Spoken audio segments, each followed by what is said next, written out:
नमस्कार सभी साथियों को।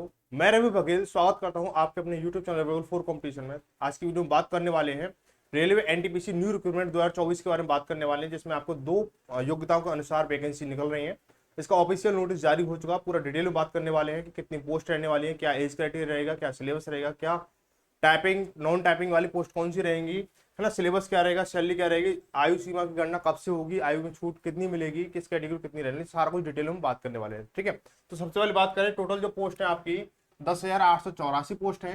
ट्वेल्थ पास वालों के लिए 3,404 पोस्ट है। ग्रेजुएशन लेवल की आपको 7,489 पोस्ट देखने को मिलेंगी इस वैकेंसी में। तो पूरा डिटेल में वैकेंसी किस पोस्ट के लिए कितनी वैकेंसी है, ठीक है, तो इसके बारे में बात करने वाले हैं। देखिए साथी, ये आपका एक ऑफिशियल नोटिस आ चुका है। आपका ये कॉन्फिडेंशियल नोटिस है, यानी ये आपका ऑफिशियल नोटिस है। पब्लिकली आपको कहीं पे भी ऑफिशियल वेबसाइट पे आपको देखने को नहीं मिलेगा। ये विभागीय नोटिस है, ठीक है। भारत सरकार रेल मंत्रालय रेलवे बोर्ड द्वारा जारी किया गया है। ये जो न्यू दिल्ली से जारी हुआ, डेट जो 24/7/2024 यानी परसों ही ये अपडेट हुआ, ठीक है। इसमें बात की जाए वैकेंसी के बारे में, तो देखो ये आपको क्लियरली बोल रखा है टेक्निकल नॉन टेक्निकल जो वैकेंसी आपको दे रखी है। नॉन टेक्निकल जो है, अब देखो इसमें जो ट्वेल्थ पास वाली नॉन टेक्निकल जो पोस्ट आपको दो तरीके से दे रखी है। Non technical popular category under graduate level, यानी ट्वेल्थ पास के लिए आपको ये वैकेंसी देखने को मिलेंगी। और ये वैकेंसी जोन वाइज भी है, ठीक है। तो आपको पहले इसमें जो ट्वेल्थ पास जो वैकेंसी है, इसमें आपको 4 पोस्ट देखने को मिलेंगी, ठीक है। तो इसमें क्या है, अकाउंट क्लर्क कम टाइपिस्ट है। इसकी जो आपको 361 पोस्ट आपको देखने को मिलेंगी इसमें।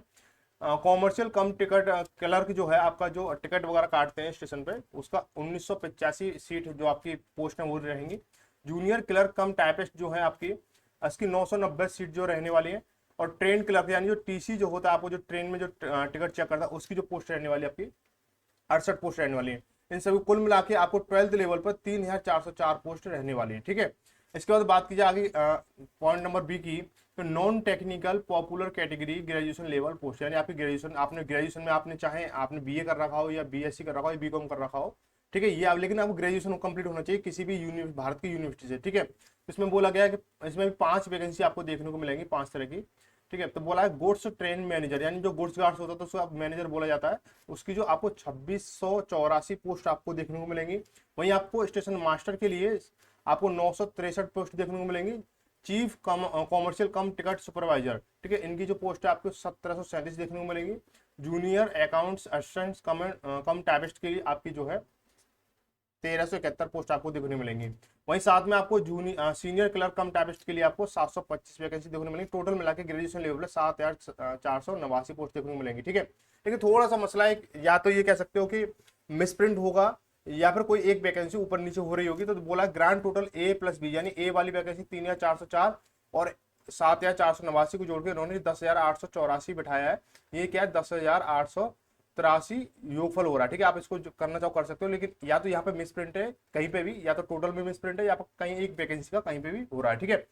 अभी मेरे अकॉर्डिंग मेरे जो जानकारी है मेरे पास में, तो अभी जो टोटल जो फाइनल वैकेंसी इतना नहीं मांगे चले, आप हो सकता है ये 15 से 20,000 वैकेंसी आपको जा सकते हैं, ठीक है। 15 से 20,000 वैकेंसी जा सकते हैं, इसलिए तैयारी जोर शोर से शुरू करते हैं। इसकी अप्लाई डेट क्या रहने वाली है उस सारा कुछ हम डिटेल में बात करेंगे, ठीक है।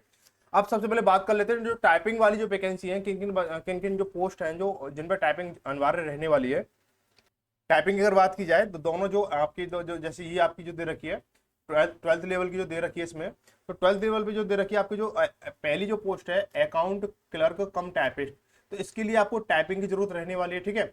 टाइपिंग की जरूरत रहेगी। इसके बाद में आपको दे रखा है जूनियर क्लर्क कम टाइपिस्ट, इसके लिए भी आपको टाइपिंग चाहिएगी, ठीक है। तो इसको आप नोट कर लें, जिस पर मैं टी का निशान लगा देता हूँ, ठीक है। अब वही बात करें ग्रेजुएशन लेवल की, ग्रेजुएशन लेवल किस किसको टाइपिंग की जरूरत रहने वाली है, तो देखो इसमें जो आपकी चौथी और 5वें नंबर की जो पोस्ट दे रखी है जूनियर अकाउंट असिस्टेंट कम टाइपिस्ट, इसके लिए टाइपिंग की आपको जरूरत रहने वाली है। और वहीं क्या सीनियर क्लर्क कम टाइपिस्ट, इसके लिए टाइपिंग की जरूरत अनिवार्य रहने वाली, ठीक है।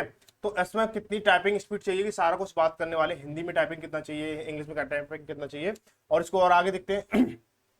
तो ये जो वैकेंसी है आपको जोन वाइज देखने को मिलेगी, ठीक है। ये आपको देख सकते हो आप। अब बात आपके मन में सवाल आ रहा होगा, ये नोटिस आपको कहाँ से मिलेगा, किस वेबसाइट से मिलेगा, किस कुछ मतलब जोन के रेलवे के जोन से मिलेगा। ये आपको हमारे टेलीग्राम चैनल पे आपको मिल जाएगा। ये नोटिस जो आप हमारे टेलीग्राम चैनल को ज्वाइन करें, वहां से आपको ये पूरा नोटिस आपको मिल जाएगा, ठीक है। तो ये पूरा जोन वाइज दे रखा है, सेंट्रल दे रखा है, ईस्ट कोस्ट दे रखा है, ईस्ट सेंट्रल दे रखा है, ईस्टर्न दे रखा है, नॉर्थ सेंट्रल दे रखा है। पूरा आपको जोन वाइज आपको क्या वैकेंसी देखने को मिलेगी, ठीक है। अब यहाँ पे एक चीज थोड़ा सा ध्यान दें कि यहाँ से जो ये वाला जो पोर्शन है ना, ये अंडर ग्रेजुएट पोस्ट जो इसके लिए जो जोन दे रखा है, यहाँ से जो आपको दे रखा है, ये जो सेक्शन दे रखा है, ये 12th पास वालों के लिए वैकेंसी का नोटिस है, किस जोन में कितनी वैकेंसी है। और यहाँ पे क्या है, ये ग्रेजुएशन वालों के लिए, ठीक है। तो ये वाला जो सेक्शन है, ये पूरा जो सेक्शन है, ये ग्रेजुएशन वालों के लिए, ये वाला जो है आपका आपको 12th वालों के लिए, ठीक है। ऐसा नहीं कि भाई इसके लिए कहाँ वैकेंसी कहाँ जाएंगी, 12th वालों कहाँ है या ग्रेजुएशन वाले कहाँ है, तो इसके लिए थोड़ा सा इसको देख लें। आप वीडियो पॉज करके या फिर आप इसको नोटिस को डाउनलोड करके आप इनकी डिटेल वाइज आपको जोन वाइज आपको वैकेंसी को देख सकते हैं। फॉर्म कहाँ से भरना होगा, किस जोन से भरना होगा, इसके लिए डिटेल में पूरा बात करने वाले। तो साथियों आपने देख लिया पूरा ऑफिशियल उसका नोटिस देख लिया, किस जगह कितने पोस्ट है, क्या क्या क्राइटेरिया दे रखा है उस चीज के बारे में पूरा। तो अब जो देखेंगे और बाकी की चीजें, अप्लाई डेट क्या रहने वाली, ठीक है। तो अभी फिलहाल में जो अप्लाई डेट की अगर बात की जाए मोटा मोटी, अभी जो आपकी जूनियर सॉरी जेई वाली वैकेंसी चल रही है, रेलवे जेई की वैकेंसी चल रही है, तो इस महीने तो ये जेई वाली चलेगी। तो आपको अगस्त या सितंबर में आपको इसकी नोटिफिकेशन आपको दिख जाएगा, ऑफिशियल नोटिफिकेशन जो वेबसाइट पे आपका कि ये डेट जो है, इस डेट को आपकी वैकेंसी चालू हो रही है, ठीक है। अब बात करें फीस की, तो इसके लिए फीस जो जनरल ओबीसी ईडब्ल्यूएस के लिए 500 रुपये फीस रहने वाली है। वहीं अदर मतलब बात की जाए एससी एसटी और फीमेल महिला कैंडिडेट होगी, फीमेल महिला कैंडिडेट चाहे SC general OBC SC EWS किसी भी कैटेगरी की हो, और उनके लिए एससी और एसटी कैंडिडेट जो पुरुष कैंडिडेट है उनके लिए 250 फीस रहने वाली, ठीक है।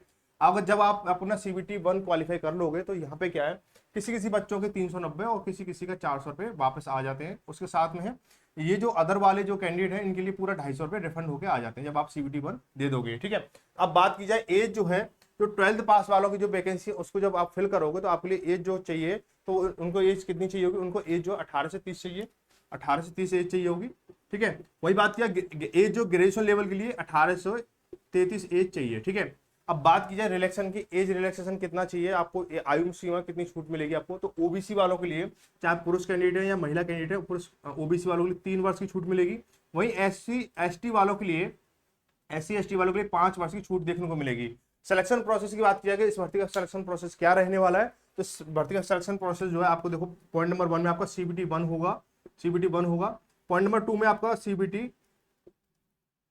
2 होगा, ठीक है। इसके बाद आपका 3rd नंबर पर जिन पोस्ट में आपका सिलेक्शन हुआ है, जैसे आपका टाइपिंग में पोस्ट हुआ, जैसे टाइपिंग वाली पोस्ट पर आपका सिलेक्शन हुआ है, तो जैसे CBT 2 के बाद सिलेक्शन डिसाइड हो जाएगा आपका किस पोस्ट पर जा रहा है। तो जिनका टाइपिंग वाला पोस्ट है उनकी टाइपिंग होगा, जिनकी टाइपिंग वाली नहीं है उनका टाइपिंग नहीं होगा, ठीक है, टाइपिंग नहीं होगा, ठीक है। और उसके बाद में जैसे टाइपिंग क्लियर हो जाएगा उसके बाद DV होगा, DV उसके बाद में आपका मेडिकल हो जाएगा, ठीक है, मेडिकल। अब कुछ बच्चे बोलेंगे कि हमारा तो टाइपिंग वाली पे नहीं गया, तो टाइपिंग वाला नहीं होने वाला, ठीक है।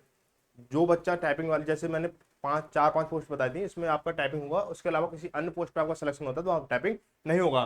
वही बात की जाती है कि टाइपिंग और नॉन टाइपिंग की आपकी बात क्लियर हो चुकी है, किन किन पोस्टों पर आपको टाइपिंग चाहिए, किन किन पोस्टों पर टाइपिंग नहीं चाहिए। अब बात करें टाइपिंग स्पीड की, बात की जाए कि टाइपिंग स्पीड क्या अनिवार्य है, कि अगर आपका टाइपिंग पे स्पीड पे जाते हो तो आपके लिए हिंदी में अगर टाइपिंग करते हो, वहां पे क्या आप जब ऐसे आप टाइपिंग के लिए जाओगे तो कुछ भर्तियों में तो अपना जो सामान लेके जाना होता, लैपटॉप वगैरह या कोई पहले टंकर जैसे होता था ना, तो टाइपिस्ट वगैरह लेके जाते थे, टाइपराइटर जो लेके जाते थे। लेकिन यहाँ पे क्या आपको वहाँ पे पर्सनल कंप्यूटर आपको दे दिया जाएगा। तो अगर आप हिंदी में टाइपिंग करते हो वहाँ पे, तो हिंदी में टाइपिंग के लिए आपको 25 वर्ड पर मिनट चाहिए, 25 वर्ड पर मिनट चाहिए। वही इंग्लिश में अगर टाइपिंग करते हो अगर आप, तो आपको 30 वर्ड पर मिनट आपको देना होगा, ठीक है। ये हो गया। अब बात करते हैं सिलेबस की, सिलेबस क्या क्या चाहिए, सिलेबस चलिए पूरा सब कुछ डिटेल में बात होंगे, तो वीडियो को अंत तक बिल्कुल बने रहे, ठीक है, पूरा डिटेल में। तो देखिए साथियों, आप सिलेबस की बात कर लेते हैं। सिलेबस जो आपका CBT 1 जो सिलेबस, CBT 1 के लिए जो सिलेबस है, 100 क्वेश्चन रहने वाले हैं, 100 मार्क्स के रहेंगे, 90 मिनट आपको टाइम दिया जाएगा, 130 नेगेटिव रहने वाले, ठीक है। तो रेलवे का ये फिक्स हो चुका है, चाहे आप ग्रुप डी का देने वाले हो, चाहे आप NTPC का दे रहे हो, चाहे ALP का दे रहे हो, चाहे जूनियर क्लर्क का दे रहे हो, जो जेई का दे रहे हो, जिसका भी दे रहे हो, सभी के लिए क्या है 1/3 की नेगेटिव मार्किंग हो गई है।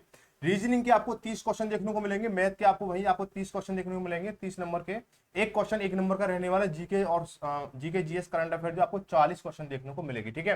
तो इसमें आपका जीके जीएस मतलब साइंस हो गया, साइंस में आपका हिस्ट्री पॉलिटी सब कुछ, मतलब कुल मिलाकर सब कुछ आने वाला है, ठीक है। वही बात किया कट ऑफ फॉर CBT 2 के लिए, जैसे आप CBT 1 को एग्जाम दोगे उसके बाद जो कट ऑफ रहने वाली कितनी रहने वाली है।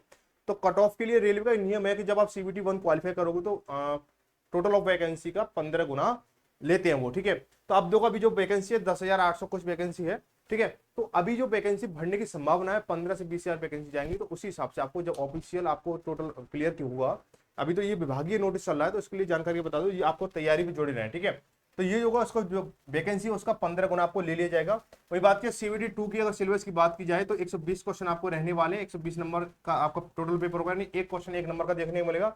टाइम भी आपको यहाँ पे सेम जो है 90 मिनट का रहने वाला है, और जो नेगेटिव मार्किंग है 1/3 की रहने वाली है। तो यहाँ पे क्या थोड़ा सा टिपिकल हो जाएगा, जैसे 100 क्वेश्चन के लिए 90 मिनट, तो यहाँ पे 120 क्वेश्चन के लिए 90 मिनट रहने वाले हैं। रीजनिंग की अगर बात करें, रीजनिंग में आपको 35 क्वेश्चन देखने को मिलेंगे, 35 नंबर का रहेगा। मैथ 35 क्वेश्चन की रहेगी, जीएस और करंट अफेयर जो आपका 50 क्वेश्चन को देखने को मिलेगा, ठीक है। अब बात करते हैं सैलरी की। आपने सब कुछ पूरा प्रोसेस समझ लिया कि टोटल ऑफ वैकेंसी प्रेजेंट में कितनी है, आगे बढ़ने की संभावना भी है, आयु की सीमा क्या रहने वाली है, एज जो कैलकुलेट कब से होगी, ठीक है, सारा कुछ बात में हमने बात कर लिया। आयु सीमा शीट क्या रहने वाली है।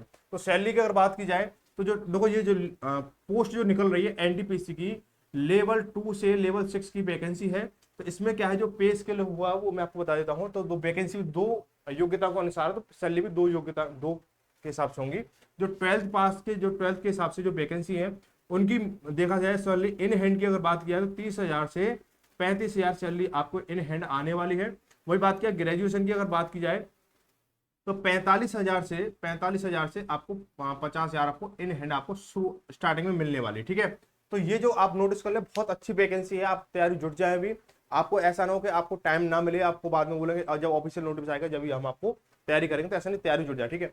और ऐसी ऑफिशियल वीडियो पाने के लिए, जानकारी पाने के लिए, सरकारी नौकरी से जुड़ी जानकारी पाने के लिए हमारे चैनल को सब्सक्राइब कर सकते हो, वीडियो को ज्यादा शेयर कर सकते हो, और टेलीग्राम चैनल को ज्वाइन कर लें, जिसमें आपको ये आपको जो नोटिस है वो आपको मिल जाएगा। और जैसे इसका ऑफिशियल जो आपके जो रियल जो आएंगे ना, एक्चुअल जो वैकेंसी आएंगे, अभी ये एक्चुअल वैकेंसी नहीं हो सकती मेरे हिसाब से, तो ठीक है। अभी इसमें वैकेंसी बढ़ेगी, क्योंकि पिछली बार 35,000 वैकेंसी आई थी, 35,000 थी, अब तो 10,000 कुछ 800 है, तो बहुत कम वैकेंसी है, तो वैकेंसी बढ़ने की संभावना है। जैसे कोई नया अपडेट होगा मैं आपको तुरंत आपको बताऊंगा।